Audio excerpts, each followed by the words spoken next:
Even the popular Toyota Highlander is 30 millimeters shorter than this vehicle. It looks a lot bigger than what MG spec sheet says and feel much more comfortable sitting at the back. This is the driver monitoring system, which actually works really good. Hey guys, this is Jerry, welcome to the channel. Today we are having a first look on the new MG QS. This is probably one of the best valued proper 7-seat SUV available on the New Zealand and Australian markets. Alright, so what is the MG QS? This is the first 7-seater SUV MG has brought to the New Zealand and Australian market. Now from the exterior, the vehicle is over 4.9 meters long. That means it is one of the largest 7-seater SUV on the market in its segment. In comparison, the Chery Tiggo 7, the Mitsubishi Outlander is all around 4.7 meters long, where the Kia Sorento Hyundai Santa Fe is all around 4.8 meters long. Even the popular Toyota Highlander is 30 millimeters shorter than this vehicle. Now, apart from the length being 4.98 meters long, the width of the vehicle is 1.96 meters and the height is 1.77. The wheelbase stretches to 2.91 meters, so it is not a small car in any dimensions. Now for the New Zealand market, the MG QS starts at 49,990 plus ORC. If you're looking at the Essence all-wheel drive version, this one sits at 55,990 plus ORC. Today we are looking at the all-wheel drive top-spec Essence vehicle.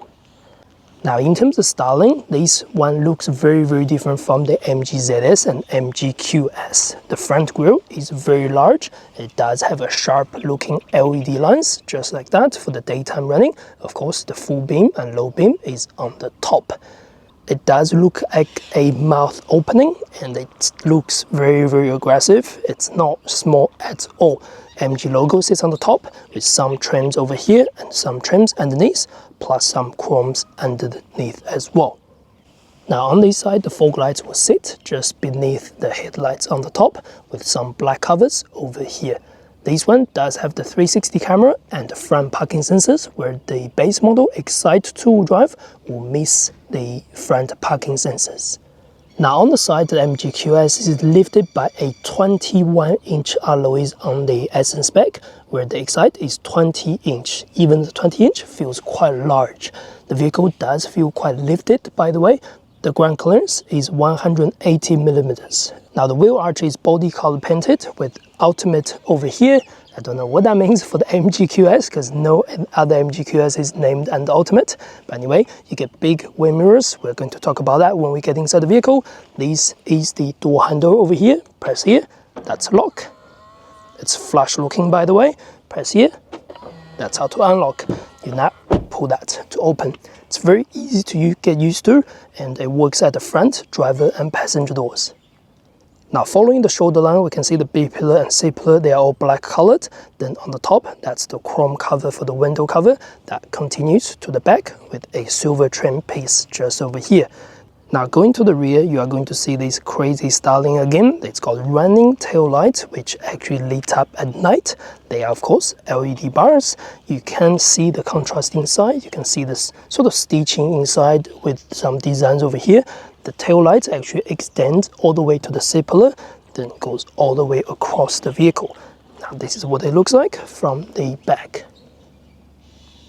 There is some air vents that's like literally blocked up by the black trims, and then fake exhaust pipes or looks underneath as well. Some chromes running through, and then parking sensors of course at the back. Over here you can find the MG logo, MG QS badge with all-wheel drive mentioned, since this is the Essence all-wheel drive. Now, what do you think about the new MG QS styling from the exterior? Please let me know in the comment down below.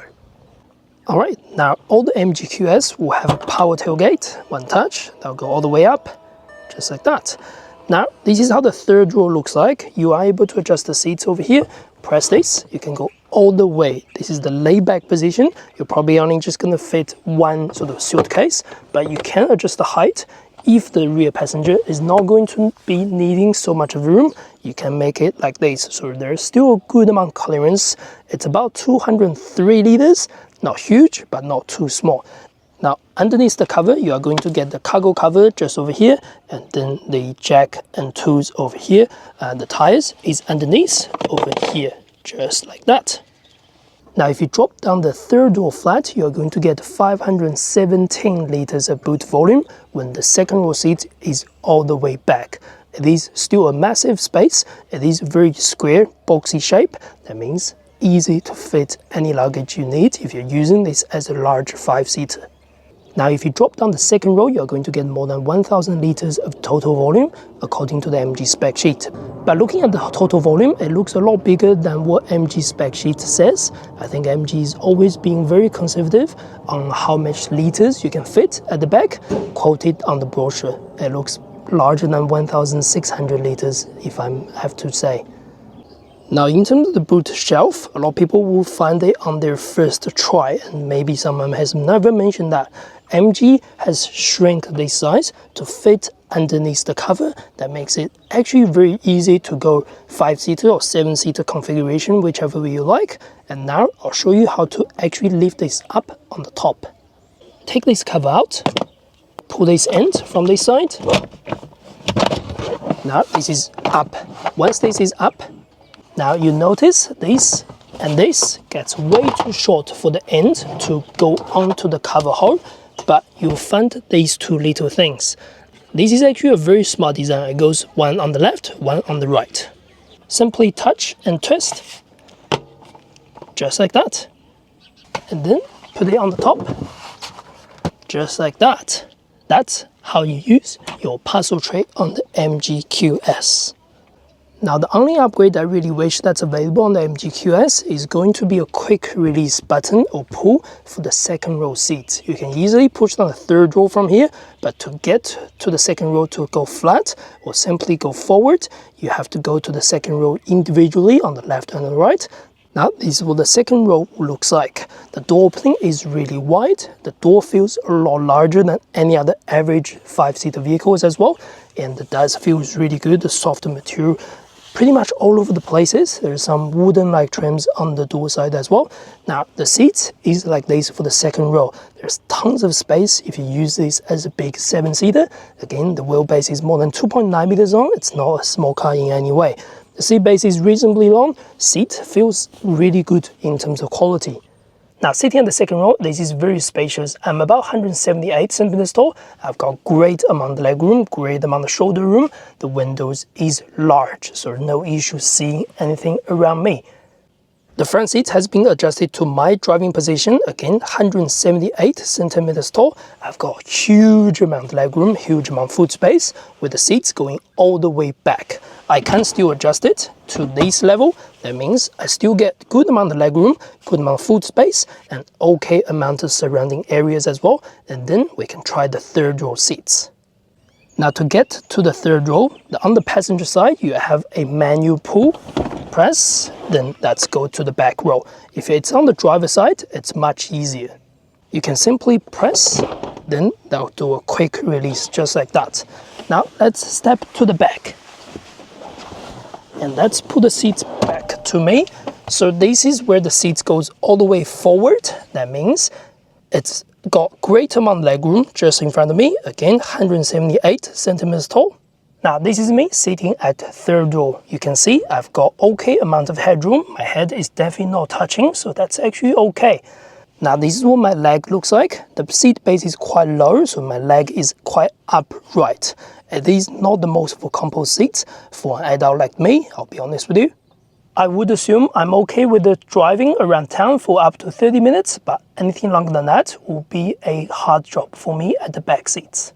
Another thing, the seat back can also be adjusted. Once it's laid back, let's try the other side.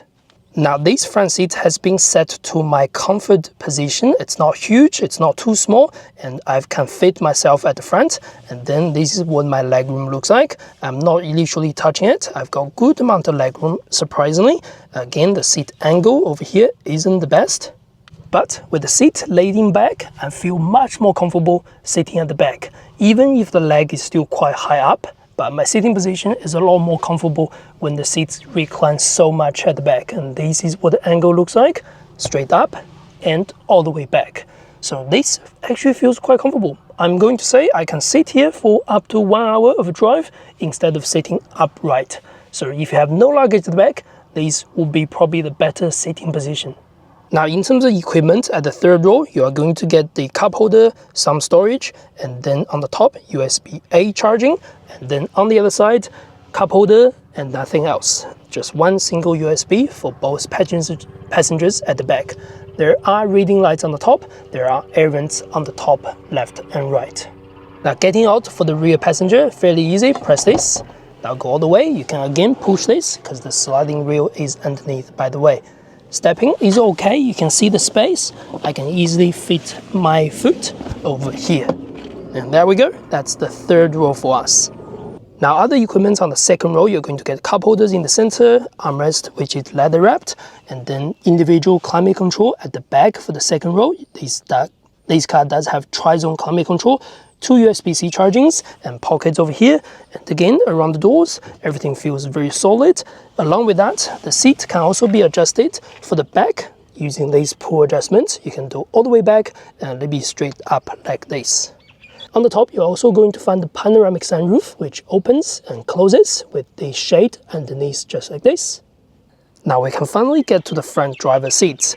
This is the Essence spec, so it does have a full leather which has cooling and heating and memory function on this particular spec. If you go to the Excite, it's going to be fabric seats, by the way.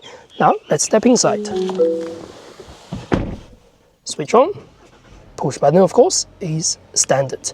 The seat does have automatic easy access for the driver. And then this is what the interior looks like. It is very similar to what you can find on MG HS, but it does also have different styling over here.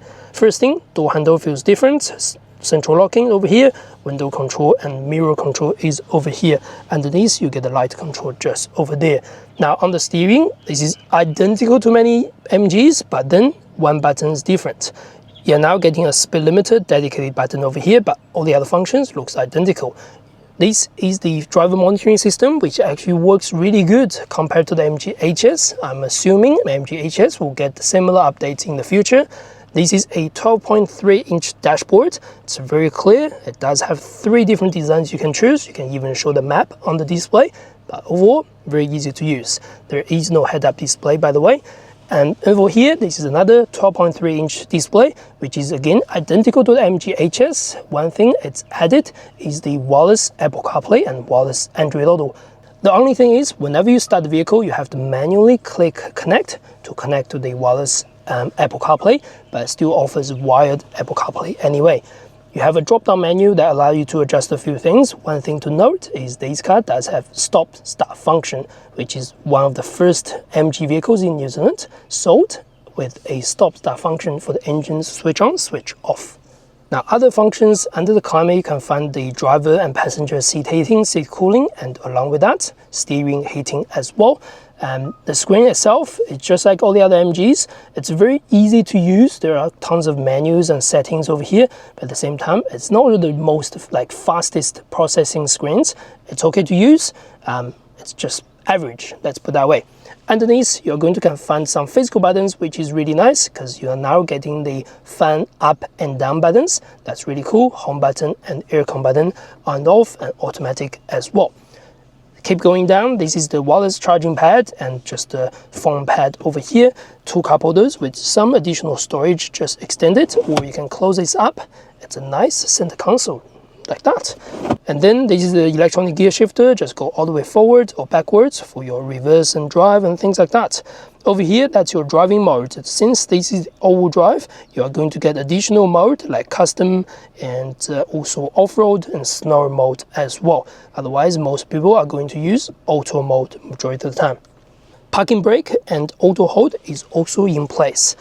And press this button, you are going to find a reasonable amount of storage just over here. Some additional glove box is over here. And along with that, you get a decent amount of storage just under the center console. I love how they did that. You do have a 12-volt charging over here, plus 2 USB-C charging underneath as well.